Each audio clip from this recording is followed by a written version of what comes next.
In question 5, we have a reaction where something unusual has happened. Normally with the addition of HBr, we know that the hydrogen adds to the less substituted carbon, and the bromine adds to the less substituted carbon. And so we might expect that from the starting material given, that we would get a product that looks like this. However, we're getting an indication here. Our explanation is telling us that that doesn't happen. And in fact, the product that's drawn on the right is what actually occurs.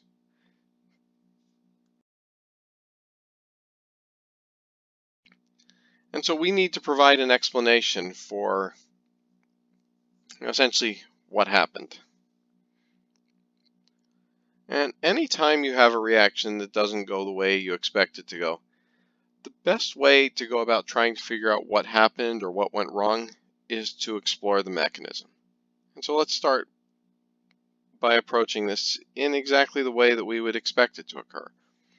The alkene attacks the hydrogen and breaks the hydrogen-bromine bond.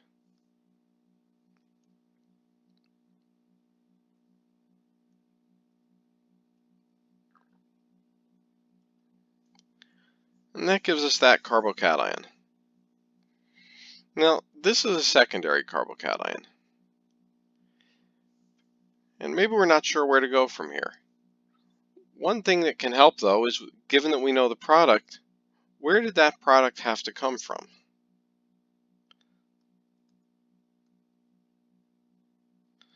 Well, we know that this product would have to come from this carbocation, with the bromine attacking here.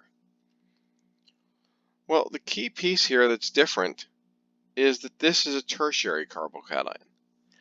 We know the more substituted a carbocation is, the more stable the carbocation is. And so if there's an easy way for a carbocation to go from secondary to tertiary, that's going to be a stabilizing effect for a molecule and something that we'll want to occur. Well, how can that occur? Well, recall we said if things are nearby, we can have a rearrangement within the molecule, and that rearrangement is something that will happen if it benefits us by giving us a more stable intermediate. In other words, something that would go from a secondary to a tertiary carbocation would do exactly that. And so if this alkyl group here shifts over or rearranges, then this secondary carbocation will lead directly to this tertiary carbocation, which then lets us finish out the mechanism. Now, these alkyl shifts don't always occur, but in this case, there's two reasons that would make this occur. The first is that we get a more stable secondary to tertiary, and the second reason is that we've gone from an unstable 4-membered ring to a much more stable 6-membered ring.